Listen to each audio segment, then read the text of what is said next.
ఆయనకు ప్రతిపక్ష నాయకుడి స్టేటస్ కూడా ఉండదు అని స్వయంగా జగన్మోహన్ రెడ్డి గారే హౌస్ సాక్షిగా చెప్పారు అధ్యక్ష.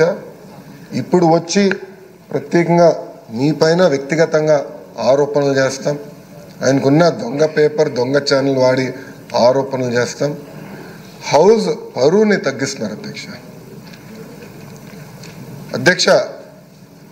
ఈరోజు ప్రజలు నిర్ణయిస్తారు ఎవరు ఎక్కడ కూర్చోవాలని. ప్రజల తీర్పుని గౌరవించి ప్రజల తరపున పోరాడాల్సిన బాధ్యత పార్టీల పైన ఉంటాయి అధ్యక్ష. గౌరవ ఉప ముఖ్యమంత్రి గారి కన్నా జగన్మోహన్ రెడ్డి గారికి ఎక్కువ భద్రత సిబ్బంది ఉన్నారు అధ్యక్ష. It is a matter of fact today. ఎక్కడ కానీ మేము లీడర్ ఆఫ్ అపోజిషన్ కానీ ఎన్ని పరిగణనలు తీసుకోకుండా threat based on that Z+ security ఆయనకి ఇస్తున్నాం.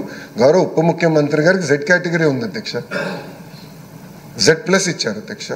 అంటే ప్రభుత్వం చాలా క్లారిటీగా వ్యక్తిగత విభేదాలకు వెళ్ళేదేం కాదు. As per requirement we will provide. But చట్టం చాలా క్లియర్గా చెప్తే మీకు హోదా రాదు అని చట్టం చెప్తే హోదా కావాలి, చట్టాన్ని మీరు ఉల్లంఘించండి అని చెప్తాం. చాలా చాలా బాధాకరం.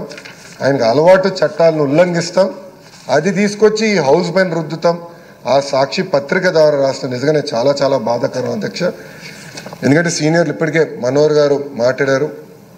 తప్పనిసరిగా దీన్ని సీరియస్గా హౌస్ అందరం తీసుకోవాలి. ఎందుకంటే ఇది ప్రాక్టీస్ కింద అవ్వకూడదు అధ్యక్ష. రేపు ఏ పార్టీ అధికారంలో ఉన్నా ప్రతిపక్షంలో ఉన్నా ఈ ప్రాక్టీస్ కరెక్ట్ కాదు. హౌస్ గౌరవం పెరగాలి, చర్చ జరగాలి, ఇష్యూస్ పైన హోరాహోరీగా చర్చ జరగాలి నేను ఆశిస్తున్నా. అప్పుడే మెరుగైన చట్టాలు మనం తయారు చేయగలుగుతాం, చట్టాలు కావాల్సిన సవరణలు తీసుకురాగలుగుతాం అని మీకు తెలుపుకుంటూ, మీరు ఏదైతే రూలింగ్ ఇచ్చారో అది అద్భుతమైన రూలింగ్ అధ్యక్ష.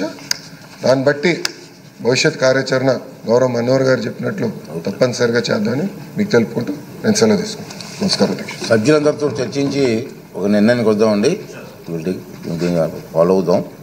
ఇప్పుడు మరొక విన్నపం